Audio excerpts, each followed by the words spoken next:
कहानी की शुरुआत होती है 1995 अमेरिका के ओहियो शहर से, जहां हमें दिखाया जाता है नताशा और उसकी बहन एलेना को। वो अपने माँ के साथ डिनर कर रहे होते हैं, तभी उनका पिता एलेक्साई आ जाता है। वो अपनी पत्नी, जिसका नाम मेलेना होता है, उससे कहता है कि मुझे तुमसे कुछ बात करनी है। वो मेलेना को एक फ्लॉपी डिस्क दिखाता है जो उसने SHIELD से चुराई होती है, एक ऑर्गेनाइजेशन जिसमें शील्ड की पूरी जानकारी होती है। वो अपनी पत्नी मेलेना से कहता है कि हमें यहाँ से निकलना होगा। दोनों अपनी दो बेटियों के साथ एक जगह पहुंचते हैं जहां एक विमान है, लेकिन इससे पहले कि वो हवाई जहाज से उतर पाते, शील्ड के कुछ लोगों ने उन पर हमला कर दिया होता है। एलेक्साई अकेले ही उनसे भिड़ जाता है, जबकि उसका पूरा परिवार पहले से ही विमान में सवार होता है। एलेक्साई वास्तव में एक सुपर सैनिक है। एलेक्साई किसी तरह चलती विमान के पंख पर लटक जाता है, लेकिन तभी ही उसकी पत्नी मेलेना को गोली लग जाती है। तो वो अपनी बेटी नताशा से कहती है कि मुझे तुम्हारी मदद चाहिए। नताशा आगे आती है और अपनी मॉम को बचाने की कोशिश करती है और उसकी कई बातों का पालन करती है और विमान को चलाने लग जाती है और पूरी डाल टीम को चकमा देकर वहां से भाग जाती है। अगली सुबह ये लोग यकूबा में उतरते हैं, जहां उनकी मुलाकात जनरल ड्रैकोव से होती है, जो सोवियत सशस्त्र बलों का एक उच्च पद अधिकारी है। वो रेड रूम नाम का एक कार्यक्रम चलाता है। एलेक्सी ड्रैकोव को फ्लॉपी देता है क्योंकि उससे काम लेता है। वो उसका एजेंट है। ड्रैकोव फिर अपनी दो बेटियों को रेड रूम कार्यक्रम में भेजता है। रेड रूम एक ऐसा कार्यक्रम है जहां लड़कियों को योद्धा बनाया जाता है। इन लड़कियों को ब्लैक विडो कहा जाता है। वो इतनी पावरफुल होती हैं कि वो किसी भी कठिन से कठिन मिशन को आसानी से ही पॉसिबल बना देती हैं। एलेक्साई को दिखाया जाता है। वो ड्रैको से कहता है कि वो अपनी सरकार से बिल्कुल भी खुश नहीं है। वो वापस आना चाहता है। वास्तव में वो सोवियत संघ के पहले सुपर सैनिक थे। ड्रैको को उसकी बातें पसंद नहीं आती, इसलिए वो उसे जेल भेज देता है। समय बीतता है और नताशा रोमानोव अब बड़ी हो गई होती है। वो ड्रैको को बिल्कुल पसंद नहीं करती, इसलिए उसकी सेना छोड़ देती है और वो हॉकाई के साथ मिलकर ड्रैको और उसकी बेटी पर बम से इमारत को उड़ा देती हैं, जिससे उन दोनों की मौत हो जाती है। अब इस घटना के कई साल बाद साल 2016 में दिखाया जाता है हमें, जब ब्लैक पैंथर के पिता की एक बम धमाके से मौत हो जाती है, जो कि सोवियत समझौते के पक्ष में है और वह चाहता है कि सभी एवेंजर्स उसे समझौते पर साइन करें। नताशा रोमानोव कैप्टन अमेरिका की टीम में है, इसलिए वो उससे समझौते पर साइन नहीं करती। नताशा को पकड़ने के लिए थेडियस रोज पूरी सेना के साथ यहाँ आ जाता है, लेकिन नताशा रोमानोवा को पकड़ना इतना आसान नहीं है, इसलिए कई थेडियस रोज के हाथ में नहीं है। दूसरी तरफ नताशा रोमानोव की बहन एलेना को दिखाया गया है, जो किसी लड़की को मारने का लक्ष्य बनाकर बैठी होती है। असल वो जिस लड़की को मारना चाहती है वो पहले से ही एक ब्लैक विडो थी, लेकिन अब वो ब्लैक विडो की टीम को छोड़ चुकी है। उसके पास एक बैग है जिसे एलेना को लेना है और जैसे ही वो उसका बैग लेने के लिए आगे बढ़ती है, वो बैग से एक ट्यूब निकालती है और अपनी गैस जलाना पर छोड़ देती है। इसके बाद एलेना को लगता है कि वो होश में आ गई है। दरअसल इन दोनों बहनों का जो दिमाग होता है वो ब्लैक विडो के ऑफिस में उनके दिमाग के साथ खेला जाता है और उनके दिमाग पर काबू किया जा सकता है। वह उसके पैर से ट्रैकिंग डिवाइस को हटा देती है और उसे फेंक देती है। उसने उसका ट्रैकिंग डिवाइस हटा दिया, इसलिए रेड रूम को पता चल जाता है कि एक और ब्लैक विडो भाग गई है और ये बात ड्रैको को पता चलती है। ड्रैको अब भी जीवित है। हालांकि नताशा रोमानोव उसे मारने की कोशिश करती है, लेकिन वो अभी भी जीवित है। वो एलेना को पकड़ने और मारकर औषधि प्राप्त करने के लिए एक विशेष कार्यक्रम को सक्रिय करता है, जिसे टास्क मास्टर कहा जाता है। ये बहुत खतरनाक योद्धा है। ये कुछ ही सेकंड में अपने दुश्मन की लड़ाई तकनीकी सीख लेता है और उसे वहीं पर खत्म कर देता है और सेम उसी की तरह लड़ने लग जाता है। इसके बाद नताशा रोमानोव को नॉर्वे में दिखाया जाता है, जो अपनी सेना से भाग गई होती है। यहाँ पर उसका एक दोस्त भी है जो उससे कहता है कि मैंने तुम्हारे लिए कुछ सामान मंगवाया। इस सामान के अंदर वो दवा भी रखी होगी, जिसकी वजह से एलेना अपने होश में वापस आ गई थी। एलेना ने वो बैग अपनी बहन नताशा को भेजा था, लेकिन नताशा रोमानोव ने इस पर ध्यान नहीं दिया था और उसे अपनी कार की डिग्गी में रख दिया था। घर में जनरेटर में डीजल न होने के कारण वे रात में डीजल लेने बाहर जाती है, लेकिन तभी रास्ते में कोई उस पर हमला कर देता है और यह एक टास्क मास्टर होता है। इन दोनों के बीच लड़ाई होती है और फिर टास्क मास्टर को वो बैग दिखाई देता है जो नताशा रोमानोव की कार की डिग्गी में होता है। वो बैग लेने के लिए कार के पास आता है। नताशा रोमानोव को एहसास होता है कि इसमें कुछ खास है, लेकिन वो लड़ाई में टास्क मास्टर को नहीं हरा सकती, लेकिन अपने दिमाग का उपयोग करके वो मार्कर के साथ निकल जाएगी। नताशा देखती है कि उसके अंदर उसकी बहन की फोटो है और वो समझ जाती है कि उसकी बहन ने ये दवा दी है, लेकिन नताशा को इसके बारे में कुछ भी पता नहीं था। इसके बाद नताशा बुदापेस्ट आती है जहाँ उसकी बहन है। वो पूछती है कि ये सब क्या हो रहा है। एलेना ने उसे बताया कि ड्रेको एक रसायन से हमारा ब्रेन वॉश करता है, उसका हमारे दिमाग पर पूरा का पूरा कंट्रोल है, लेकिन ये सिंथेटिक गैस रसायन के प्रभाव को पूरी तरह खत्म कर देती है और हम ड्रेको यानी रेड रूम पर हमेशा के लिए आजाद हो जाएंगे। मैं चाहती हूँ कि आप एवेंजर्स के साथ मिलकर हर एक ब्लैक विडो की मदद करें जो ड्रेको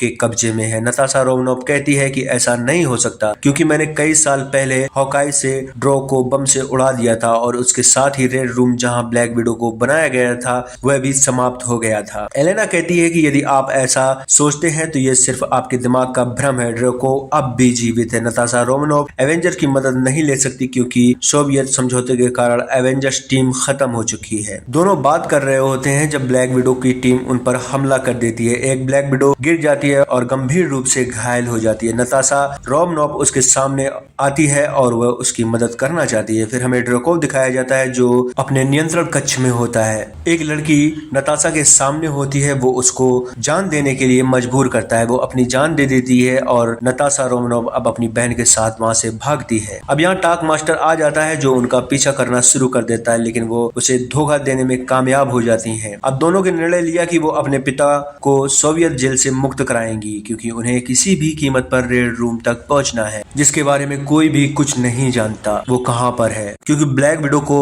उस कक्ष से बाहर और अंदर लाते समय उन्हें बेहोश कर दिया जाता था। वो ड्रेको ही था जो उसको पता था उस कक्ष के बारे में। उन्हें ड्रेको को खोजना होगा जिसकी वजह से उनका पिता आजाद हो सकता है जेल से। दोनों बहनें हेलीकॉप्टर से सेवियल जेल पहुंचती हैं और बहुत आसानी से अपने पिता को वहां से ले जाती हैं। इसके बाद वो उस जगह जाते हैं जहां उनकी मां मेलेना है। दरअसल मेलेना को भी रेड रूम में ट्रेनिंग दी गई थी, मतलब वो भी एक ब्लैक विडो है और वो सालों से ड्रेको के लिए काम कर रही है। इसके बाद दोनों को पता चलता है कि ये उनके माता पिता नहीं हैं बल्कि उन्हें बचपन में चुराया गया था। मेलेना नताशा को बताती है कि आपकी माँ बहुत जिद्दी थी, वो आपको ढूंढने की पूरी कोशिश कर रही थी जो रेड रूम के लिए खतरा बन गया था। उसका मतलब ड्रेको था, इसलिए ड्रेको ने तुम्हारी माँ को मार डाला। मैं खुद 4 बार रेड रूम प्रयोग का शिकार हो चुकी हूँ। नताशा रोमनोव कहती है इसमें आपकी कोई गलती नहीं है, आपने बचपन में एक बात कही थी जितना दर्द आपको होगा आप उतने ही मजबूत बनेंगे। मुझे हमेशा ये बात याद रहती है। हालांकि उनके बीच कोई रिश्ता नहीं है, वो एक दूसरे को पसंद नहीं करते, लेकिन मेलेना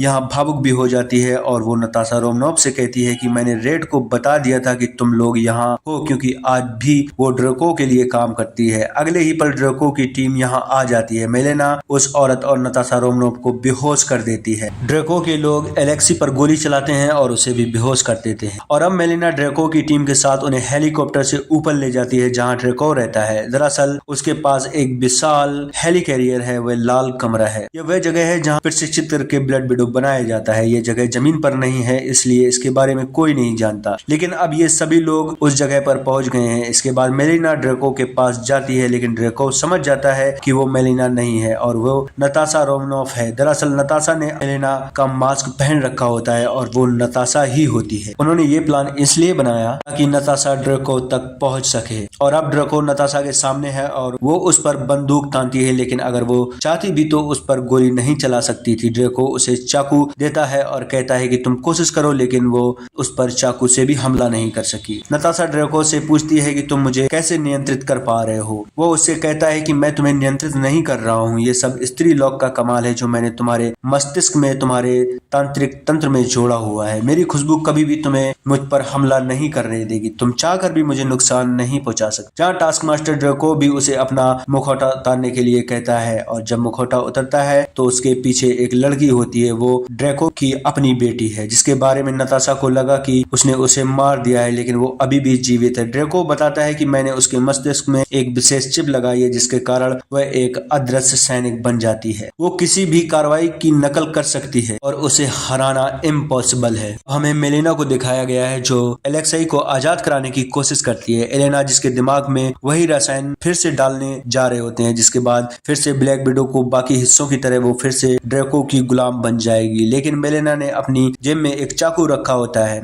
और वो खुद को मुक्त कर लेती है और अपनी बहन की मदद करने निकल पड़ती है। अब एलेक्सी को दिखाया गया है जिसके सामने टास्क मास्टर प्रकट होता है। इन दोनों के बीच भयंकर लड़ाई होती है, लेकिन टास्क मास्टर से जीतना इतना आसान नहीं है और इससे पहले कि वो एलेक्सी को मार देती तभी मेलेना आती है और चालाकी से उसे कांच के बने एक रूम में बंद कर देती है। नताशा रोमानोव ड्रेको के सामने बिल्कुल असहाय दिखाई देती है क्योंकि वो चाहकर भी उसे मार नहीं सकती। तभी ड्रेको अपनी अंगूठी का एक नगीना घुमाता है। ड्रेको ने नताशा रोमानोव को कंप्यूटर स्क्रीन के ऊपर छोटी लाल रोशनियों की एक श्रृंखला दिखाई। वो बताता है कि वो सभी ब्लैक विडो हैं जो पूरी दुनिया में फैली हैं और मेरे एक इशारे पर कुछ भी कर सकती हैं। मैं चाहूँ तो पूरी दुनिया पर कब्जा कर सकता हूँ और तुम जो एक एवेंजर हो तुम भी मेरी गुलाम बन जाओ। दरअसल नताशा रोमानोव इसी का इंतजार कर रही थी। वो देखना चाहती थी कि ड्रेको ब्लैक विडो को कैसे नियंत्रित करता है और उसका डेटाबेस कहाँ है। अब नताशा को सब पता चल गया है, इसलिए वो अपने तांत्रिक तंत्र की उस नस को तोड़ देती है जिसके कारण किसी चीज की भी खुशबू उसके मन तक पहुंच ना सके, क्योंकि जब तक ड्रेव की गंध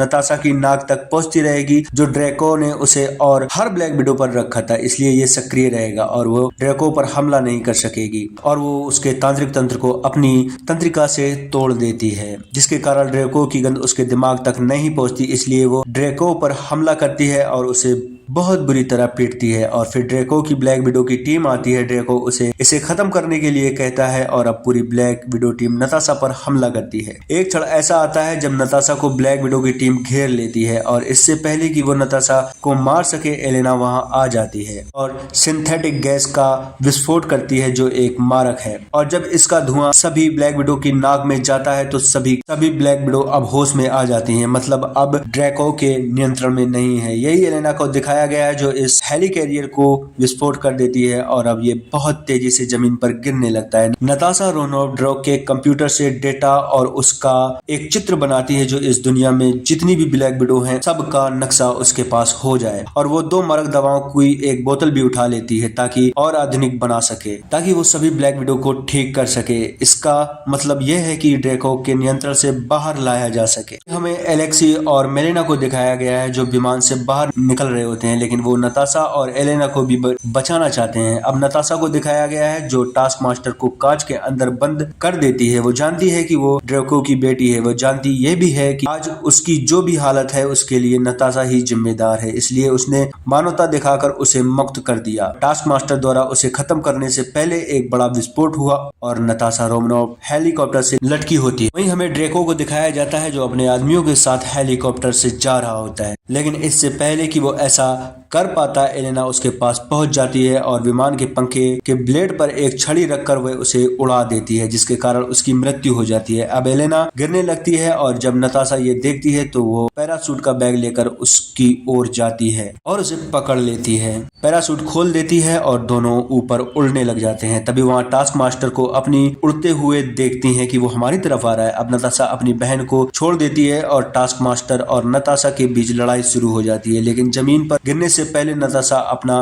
पैरा खोल देती है। टास्क मास्टर नताशा को मारना चाहता है, उसका अपनी इंद्रियों पर कोई नियंत्रण नहीं है। नताशा किसी तरह अपना हेलमेट उतार देती है और उसके पास जो मरक दवा है वो उसे नष्ट कर देती है। उसके पास जो मरक दवा है वो उसे टास्क मास्टर को देती है और उसे होश में लाने की कोशिश करती है, जिसके कारण ड्रेको की बेटी टास्क मास्टर पूरी तरह से चुप हो जाती है। नताशा उससे माफी मांगती है जहां एलेना भी आती है। नताशा और एलेना के बीच सभी शिकायतें अब दूर हो गई हैं। नताशा रोमानोव एलेना को ब्लैक विडो के स्थान वाली मरक दवा और डिस्क देती है और कहती है कि मेलेना इस तरह की और भी मरक दवाएं बनाएगी और आपका काम दुनिया की सभी ब्लैक विडो को बचाना है। यहाँ पर एक ब्लैक विडो आती है जिसको इन्होंने एक एंटीडोट से ठीक कर दिया होता है और वो एलेक्सा और मेलेना को अपने साथ ले जाती है। 2 सप्ताह बाद दिखाया जाता है कि नताशा की दोस्त जो हर तरह से उसकी मदद करती है उसके पास आती है और वो उसे एक विमान देती है जो क्वीन जेट विमान है, जिससे हल शक्कर ग्रह पर पहुंचने के लिए बैठ जाती है, जो कि हमें थॉर रैग्नारोक मूवी में दिखाया गया था। और इसी के साथ इस फिल्म का यहाँ पर हो जाता है समापन, द एंड।